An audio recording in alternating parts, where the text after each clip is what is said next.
আজকে যারা লাইভে আমাদের সাথে আছেন তারাও ইবাদত করছেন, চাই সে বাংলাদেশি হোক চাই অন্য কোনো রাষ্ট্রের থেকে আমাদের সাথে জড়িত, আমরা সবাই ইবাদত করছি। কিন্তু সাথে সাথে আরেকটি কথাও আমি জাতির উদ্দেশ্যে বলতে চাই, কোন রাজনীতি ইবাদত? যে রাজনীতিতে কোনো খাম নেই, যে রাজনীতিতে কোনো রাম নেই, সেই রাজনীতি ইবাদত। যে রাজনীতিতে চাঁদাবাজি আছে ওই রাজনীতি ইবাদত হতে পারে না। এখন বলুন যে আমি কোন রাজনীতি করি? আমার রাজনীতিতে খাম নেই, আমার রাজনীতিতে রাম নেই, আমার রাজনীতিতে হত্যাযজ্ঞ নেই, আমার রাজনীতিতে নৈরাজ্য নেই, আমার রাজনীতিতে দুর্নীতি নেই, আমার রাজনীতিতে চাঁদাবাজি নেই। আমার রাজনীতিতে আছে ন্যায় নীতি, ইনসাফ ভিত্তিক রাষ্ট্র পরিচালনা। আমার রাজনীতিতে রয়েছে মানুষের সেবা। আমার রাজনীতিতে শুধু মানুষের সেবা নয়, একটি নির্বাক কুকুরও যদি আমার রাষ্ট্র পরিচালনার সময় না খেয়ে মারা যায়, সেই উমর ইবনে খাত্তাবের মতো আমি বলবো আল্লাহর আদালত থেকে এই কুকুরটির জন্য আমার জবাবদিহি করতে হবে। এটা হলো আমার রাজনীতি।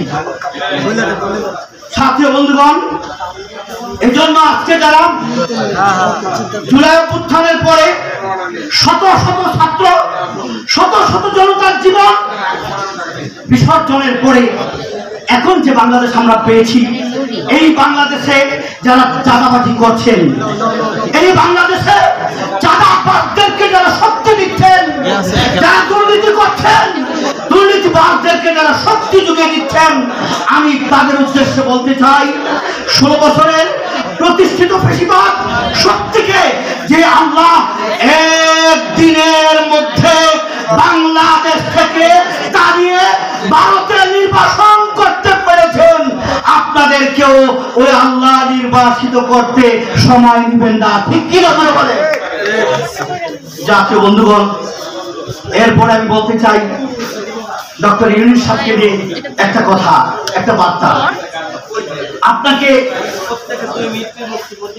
এই 1 বছরের ভিতরে আমরা দেখেছি মূর্তিমান একটি শক্তি হয়ে আপনি রাষ্ট্র পরিচালনা করছেন।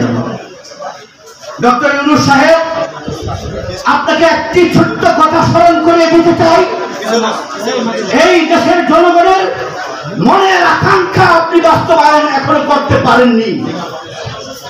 জনগণ চেয়েছিল আপনি যখন যমুনাতে বসেন আপনার পিছনে লেখা লা ইলাহা ইল্লাল্লাহু মুহাম্মাদুর রাসূলুল্লাহ, আপনি জুলাই ঘোষণাপত্রে এই লা ইলাহা ইল্লাল্লাহ মুহাম্মাদুর রাসূলুল্লাহর সাথে গাদ্দারি করেছেন।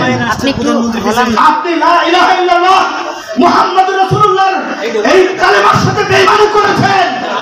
আপনি জুলাই ঘোষণাপত্রে আলেম ওলামাদের অবদানকে উল্লেখ করেন নাই।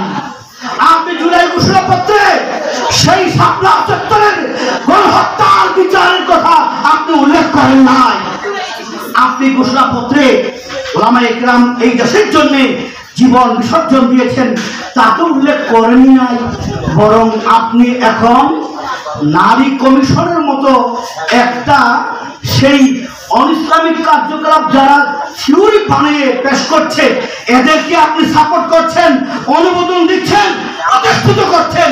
এই জন্য আপনাকে বলতে চাই, সময় আসলে যদি আপনি এই দেশের মুসলিম জনগণের অন্তরের অভিপ্রায়কে সঠিকভাবে মূল্যায়ন করতে ব্যর্থ হন, যেভাবে শেখ হাসিনা ফ্যাসিস্ট সরকারকে এই দেশ থেকে জনগণ চালিয়ে ভারতে নির্বাসিত করেছে, আপনাকেও যমুনা নদীতে ফেলতে সময় নিবে না।